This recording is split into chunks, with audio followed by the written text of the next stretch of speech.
Professor Velthar's crystalline appendages clicked against the lecture podium as he addressed the Galactic Survival Academy's most prestigious class.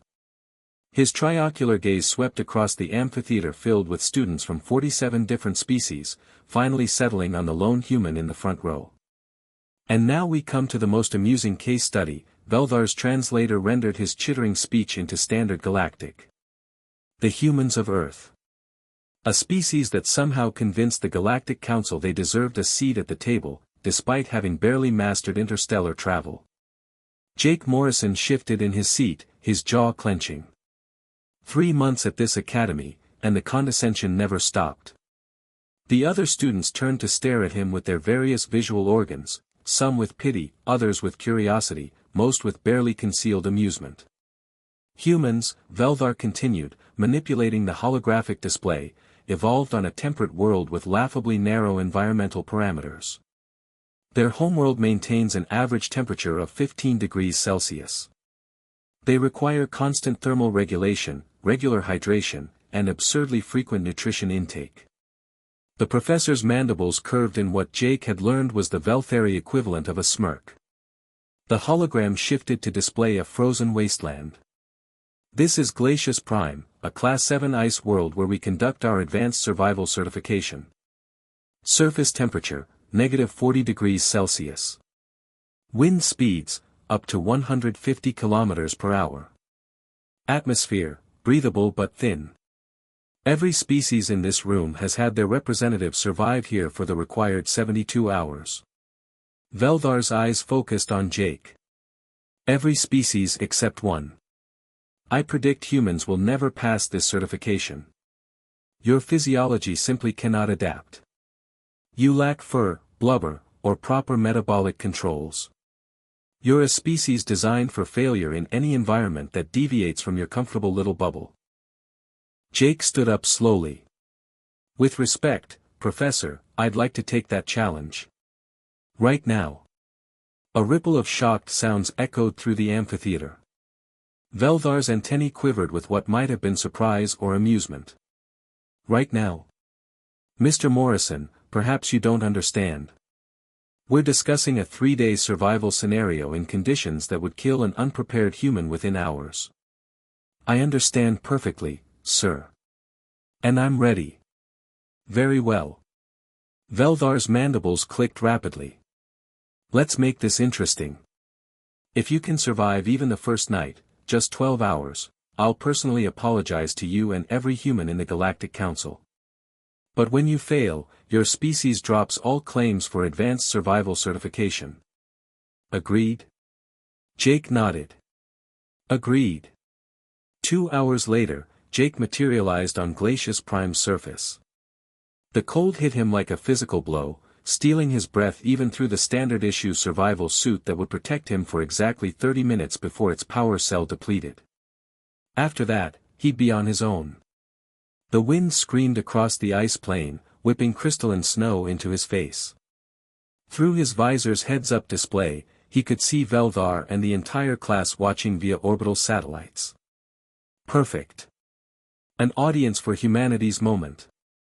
Jake's great-grandfather had been Inuit, from the northern reaches of Alaska. As a child, Jake had spent summers learning the old ways, skills that most humans had forgotten in the age of climate-controlled habitats. His grandfather's voice echoed in his memory, "The cold isn't your enemy, boy. Ignorance is." He scanned the landscape with practiced eyes. There, a drift of hard-packed snow, the right consistency and location. Sheltered from the worst wind by an ice formation. Perfect. Jake dropped to his knees and began to work.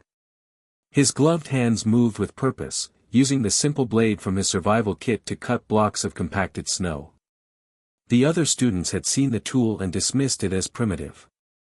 They hadn't understood that sometimes the old ways were the best ways. 8 minutes in, his fingers were already going numb despite the suit's failing thermal protection.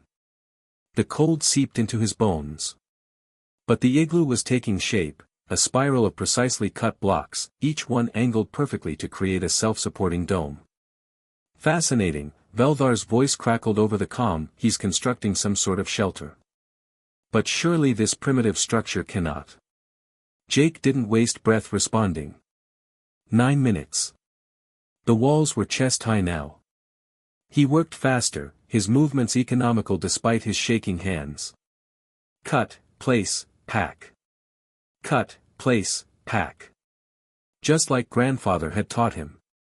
At 9 minutes and 45 seconds, Jake placed the final keystone block. The igloo stood complete, a perfect dome of compressed snow, with a small entrance tunnel angled away from the wind. He crawled inside and carved a small ventilation hole near the top. 10 minutes, 12 seconds total construction time. Inside, Jake used his knife to carve a raised sleeping platform from the snow and lit his small survival candle. The transformation was immediate. The wind's howl became a distant murmur. The candle's heat, trapped by the igloo's insulating properties, began to warm the space. Within minutes, the interior temperature climbed from -40 to a survivable 0 degrees. Jake activated his comm, Professor Veldar. I believe I'll be comfortable here for the next 71 hours and 48 minutes. This structure, an igloo, was used by my ancestors for thousands of years in similar conditions. It uses the snow's own insulating properties against the cold.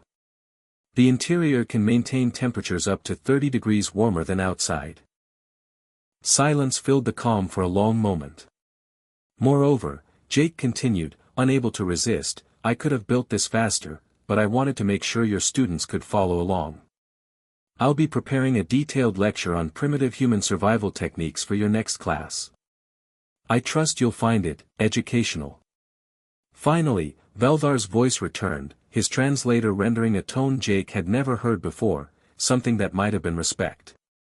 Mr. Morrison, it appears I have significantly underestimated your species.